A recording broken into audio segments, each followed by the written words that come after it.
پیارے بچوں، ایک مصروف شہر میں ٹویٹ نام کا ایک ہوشیار طوطا رہتا تھا۔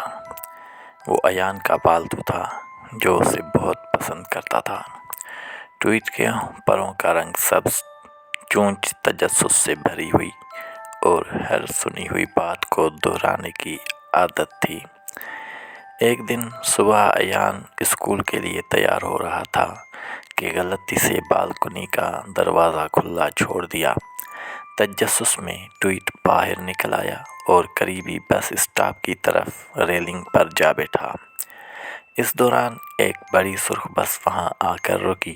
شور سے متاثر ہو کر ٹویٹ بس کے اندر جا گھسا۔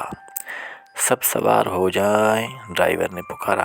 یہ سن کر ٹویٹ نے بھی اپنی چہچہاہٹ میں کہا، سب سوار ہو جائیں، اور کھڑکی کے قریب ایک سیٹ پر بیٹھ گیا۔ بس شہر کے مصروف راستوں سے گزرنے لگی اور ٹویٹ حیرت سے نظارے دیکھتا رہا۔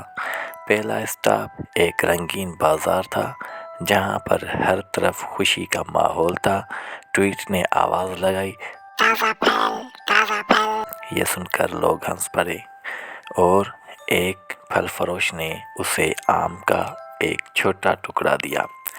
اگلا اسٹاپ ایک پارک تھا۔ جھولوں پر کھیلتے بچوں نے تالیاں بجائیں۔ جب ٹویٹ نے خوش ہو کر کہا، جھولا، جھولا، ایک بچی نے اسے سورج مکھی کے بیج دیے جو اس نے خوشی سے کھائے۔ آخری اسٹاپ پر بس ایک ایسی گلی میں پہنچی جہاں موسیقی گونج رہی تھی۔ ٹویٹ نے ایک اسٹریٹ پرفارمر کی دھن کی نقل کی تو لوگ خوش ہو کر تالیاں بجانے لگے۔ موسیقار مسکرایا اور کہا، تم تو بہت ہنرمند ہو ننھے پرندے۔ جب سورج ڈوبنے لگا تو ٹویٹ کو اپنے گھر کی یاد آنے لگی۔ ڈرائیور نے دوستانہ طوطے کو دیکھ کر کہا، تم کہاں رہتے ہو؟ ٹویٹ نے وہ پتہ بتا دیا جو وہ ایان سے اکثر سنتا تھا۔ 12 گرین فیلڈ لین۔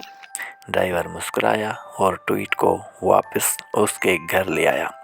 ایان بالکنی پر کھڑا فکر مند ہو کر پکار رہا تھا، ٹویٹ میرے طوطے، تم کہاں ہو پیارے طوطے؟ جب بس رکی تو ٹویٹ سیدھا ایان کے کندھے پر جا بیٹھا اور خوش ہو کر بولا، سب سوار ہو جائیں۔ ایان ہنس پڑا اور اپنے پیارے طوطے کو گلے لگا لیا۔ اس دن کے بعد ٹویٹ پورے محلے میں مشہور ہو گیا۔ جب بھی وہ کہتا سب سوار ہو جائیں تو سب مسکرا دیتے، کیونکہ وہ جانتے تھے کہ یہ مشہور بس کا طوطا ہے۔ تو پیارے بچوں، تجسس شاندار مہمات کی طرف لے جاتا ہے، لیکن پھر گھر واپس آنا ہمیشہ سکون دیتا ہے۔ ختم شد۔